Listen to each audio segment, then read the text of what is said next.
Programang ito ay rated SPG. Striktong patnubay at gabay ng magulang ang kailangan. Maaaring may masiselang tema, lengguwahe, karahasan, sexual, horror o droga na hindi angkop sa mga bata.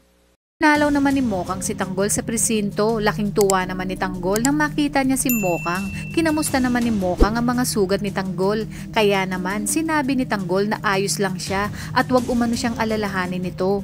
Humingi ng sorry si Mokang kay Tanggol dahil kasalanan niya umano kung bakit nakulong si Tanggol.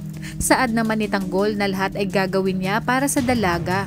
Sinabi naman ni Mokang na hindi siya karapat-dapat sa pagmamahal ni Tanggol dahil hindi na umano siya buo dahil ibinenta na niya ang sarili niya.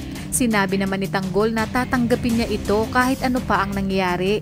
Ngunit sinabi nga ni Mokang na ibigay na lang ni Tanggol sa iba ang pagmamahal nito. Kaya naman sinabi ni Tanggol na huwag niya umanong gawin ito sa kanya at nagmamakaawa nga si Tanggol dahil mahal na mahal niya umano ito.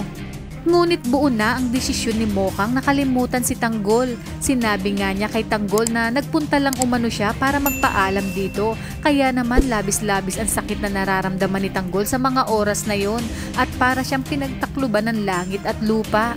Dahil bukod sa mga kasong kanyang kinahaharap ay mawawala pa sa kanya ang babaeng kanyang pinakamamahal. Ang mga dapat nating abangan ngayong Martes, labis-labis pa rin ang pag-aalala ni Tinding sa sinapit ni Tanggol at dumating na ang araw na sinundo na ni Ramon si Mokang, kaya naman agad ding sinundo ni Olga si David. Sinabi ni Don Julio na bago umano ikasal si Mokang ay dapat makilala nito ang nag-iisang anak na tagapagmana at malalaman ni David na may kahati siya sa kayamanan kung kaya't sinabi ni Olga na wag itong gahaman. Di na nagtagal ay tinawag na ni Severino si David upang sabihin na naroon na ang kanyang boss Ramon at Ma'am Monique at nais na nitong ipakilala sa kanya. Habang nasa hapagkainan ay makakaramdam ng pagkahilo si Mokang. Sakto pababa si David. Dito ay makikita niya si Mokang kung kaya't laking gulat niya. Ang tanong, malalaman na kaya ni Mokang na si David ang nagpapanggap na anak ni Ramon kung bigla itong mawawala ng malay? Kaya kung bago ka pa lang sa aking channel ay mag-subscribe ka na at i-click mo na rin ang bell icon para updated ka sa pinakahuling kaganapan sa paborito mong teleserye, ang FPJ's Batang Quiapo. Hanggang sa muli, salamat!